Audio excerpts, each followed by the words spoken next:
Olá pessoal, bom dia a todos, boa tarde ou boa noite, a depender do horário que você vai ver esse vídeo. Bem, vamos começar a nossa conversa, né? Deixa eu te fazer uma pergunta. Tu já ouviu falar em obesidade osteosarcopênica? Obesidade osteosarcopênica. Eu falei cada sílaba bem devagarinho para você entender. Tu já ouviu falar sobre esse problema de saúde? É muito provável que não, porque essa é uma doença que foi definida muito recentemente, embora ela sempre existiu, mas ela foi citada pela primeira vez na literatura científica em 2014, há 11 anos atrás. E obesidade osteosarcopênica, o termo é muito simples da gente entender. É uma pessoa que tem obesidade, osteoporose e sarcopenia ao mesmo tempo. Ou seja, ela tem muita gordura, pouco músculo e pouco osso. Você consegue imaginar uma pessoa com obesidade osteosarcopênica? E não é só pouco músculo, não é só osteoporose, não é só obesidade, porque esses três problemas juntos, eles causam uma série de consequências para a saúde do indivíduo, causam uma série de desfechos negativos de saúde. E para a gente entender esses desfechos, a gente precisa avaliar, analisar cada doença separadamente. Se a gente for analisar só a obesidade, o indivíduo com obesidade, ele tem maiores chances de ter doenças cardiovasculares e eventos cardiovasculares e doenças metabólicas. Se a gente for pensar no indivíduo com osteoporose, esse indivíduo tem mais chance de apresentar fraturas por quedas ou por trauma, né? Fraturas por estresse, enfim. Mas ele tem mais chance de ter fraturas. Se a gente for considerar um indivíduo com sarcopenia, esse indivíduo tem mais chances de quedas, maior frequência de hospitalizações, maior tempo de internamento. A sarcopenia também está associada a fraturas, fragilidade, incapacidade, inclusive mortalidade. E eu vi falando aqui, isso aqui, porque eu falo frequentemente sobre sarcopenia. Inclusive tem vídeos recentes meus onde eu falei sobre sarcopenia. Então, um indivíduo sarcopênico, ele em geral morre mais precocemente do que um indivíduo que não tem sarcopenia. Agora você junta todos esses desfechos, todos esses problemas de saúde numa pessoa só. Numa pessoa que tem obesidade osteosarcopênica. Essa pessoa tem mais chance de ter doenças cardiovasculares, eventos cardiovasculares como infartos e derrames, ela tem mais chance de ter problemas metabólicos, né, doenças metabólicas, como por exemplo a diabetes do tipo 2, tem mais chances de ter fraturas, ela tem inclusive fraturas por estresse, ela simplesmente está andando do nada, pô, fraturou um osso. Ela tem mais chances de quedas, incapacidade, enfim, e mortalidade precoce. Então, usar intervenções para reverter, pelo menos em parte, todo esse quadro muito complicado, essas intervenções são muito importantes e muito bem-vindas. Quais são as intervenções? Você tem várias. Uma delas é o treino resistido, treinamento resistido ou treinamento de força. Você conhece popularmente como musculação. A musculação, ela tem um papel fundamental para a reversão, pelo menos parcialmente, da obesidade osteosarcopênica, porque a literatura científica ela já é muito consistente em demonstrar que a musculação promove perda de gordura corporal, portanto, ela é efetiva no emagrecimento, ela aumenta a massa óssea, por isso ela é um fator de proteção contra a osteopenia e a osteoporose, inclusive ela aumenta a massa óssea em pessoas que têm osteoporose, e ela aumenta a massa muscular, força muscular e desempenho funcional, inclusive em quem tem sarcopenia. Então, um indivíduo que tem obesidade osteosarcopênica, ele pode se beneficiar bastante de intervenções relacionadas a treinamento resistido, relacionadas à musculação. Então, a musculação tem um papel fundamental no tratamento da obesidade osteosarcopênica.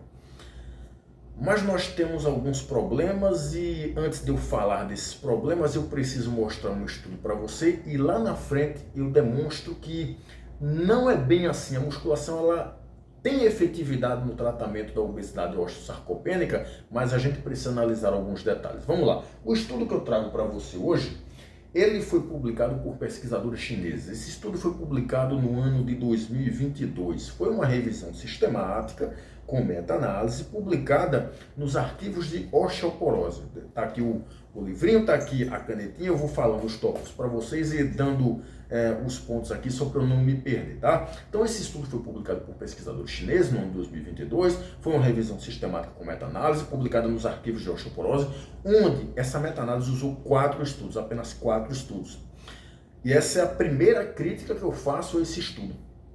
Foi uma meta-análise muito pequena, usou apenas 4 estudos, e eu vou dizer por que provavelmente se usou apenas 4 estudos. Mas vamos lá, usou 4 estudos, quando juntou esses 4 estudos, deu um total aí de 182 participantes que tinham obesidade osteosarcopênica. E esses participantes, esses pacientes com obesidade osteosarcopênica, foram submetidos a uma média de 3 meses de musculação, 3 vezes por semana. Como tinham 4 estudos, o que é que aconteceu? 3 desses estudos usaram bandas elásticas para fazer musculação. Então eles não fizeram musculação em academias, eles fizeram musculação usando bandas elásticas, pelo menos 3 desses estudos.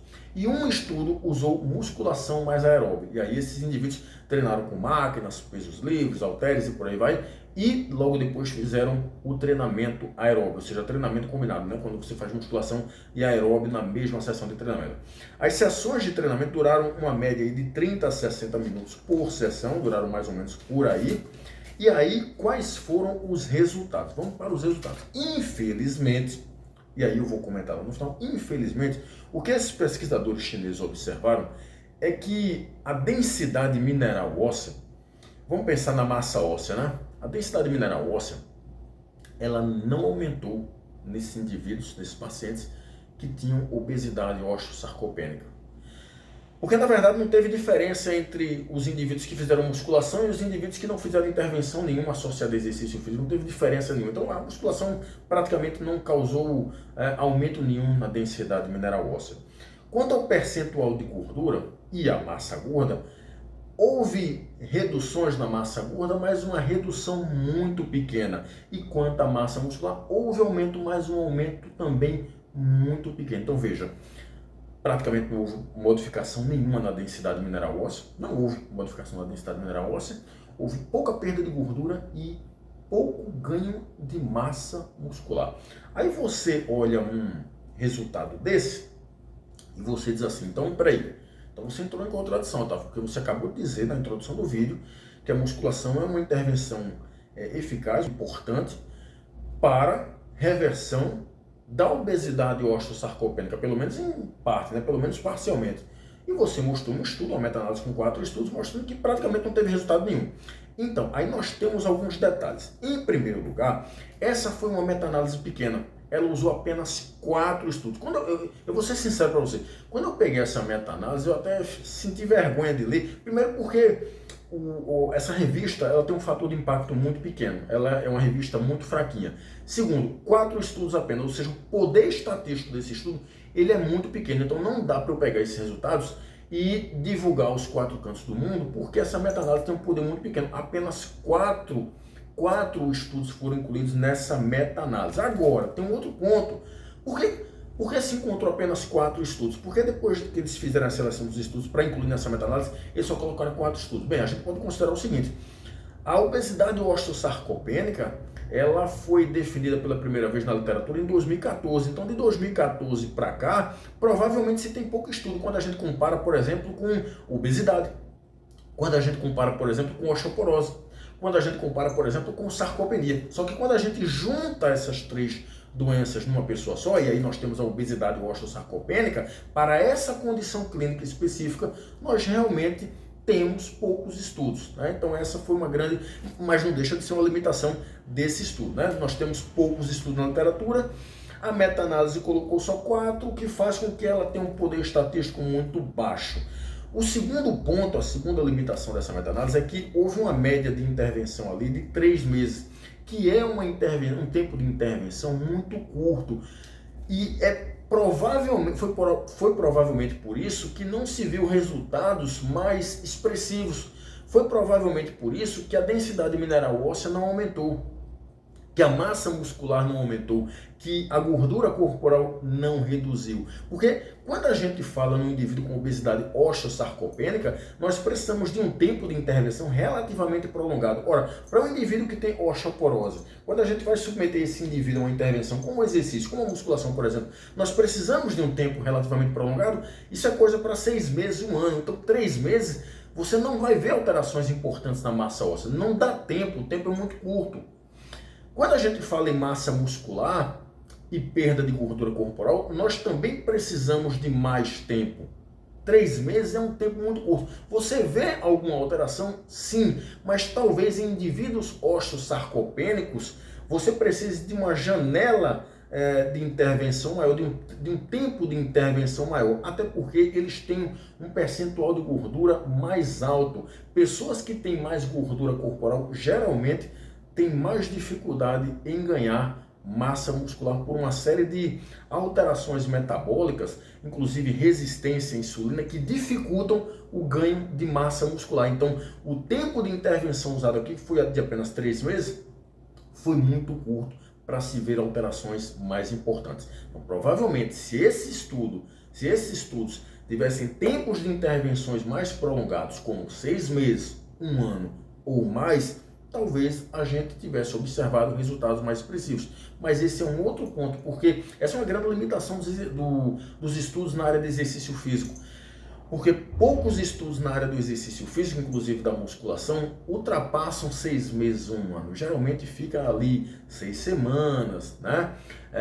2 meses, 3 meses, no máximo 6 meses. Né? Isso não significa, então, que a musculação não é efetiva para tratar a obesidade osteosarcopênica. Ela é, mas você precisa de um tempo de intervenção maior e de um treinamento adequadamente prescrito para se ver respostas mais expressivas. E um outro ponto que diz respeito à prescrição é que dos 4 estudos, 3 utilizaram bandas elásticas. Veja, os estudos têm demonstrado resultados interessantes em relação a ganhos de força, a ganhos de massa muscular, resistência muscular localizada, dentre outras alterações, utilizando as bandas elásticas. Mas esse tipo de treino apresenta limitações no sentido de controlar mais adequadamente a intensidade. Quando a gente compara, por exemplo, com máquinas de pesos livres, onde a gente pode treinar com mais carga, né?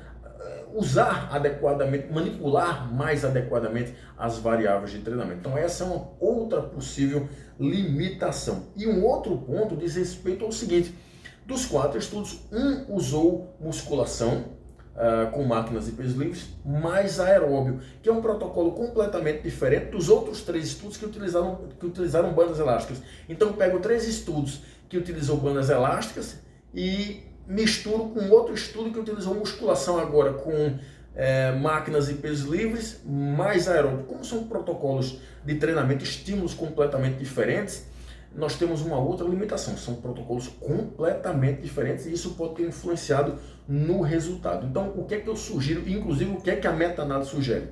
Que mais estudos sejam feitos sobre esse tema, ou seja, o papel, a função da musculação no tratamento da obesidade osteosarcopênica. Esses estudos precisam ter mais pacientes para aumentar o poder estatístico desses estudos. Esses estudos precisam ser maiores e ter tempos de intervenções mais prolongados. Então, nada de fazer intervenções de 6 semanas, de 2 meses, de 3 meses. A gente precisa de intervenções mais duradouras. 5 meses, 6 meses, 1 ano ou até mais, para a gente ter respostas mais efetivas. O fato é que a musculação ela é conhecida na literatura científica como um estímulo efetivo para perda de gordura, ganho de massa muscular, ganho de força, ganho de capacidade funcional e ganho da massa óssea.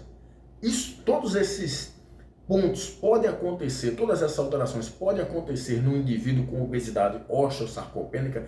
É claro que sim, mas para isso nós precisamos basicamente de 2 coisas. A primeira, que o treinamento seja adequadamente prescrito, com controle adequado das variáveis de treinamento, para que essas pessoas treinem adequadamente, com isso vejam resultados mais expressivos nesses parâmetros, na massa muscular, na força muscular, no desempenho funcional, na massa óssea e na perda de gordura corporal. O segundo ponto é que a intervenção ela precisa ser prolongada. Então você não vai ver resultado com 3 meses de treinamento.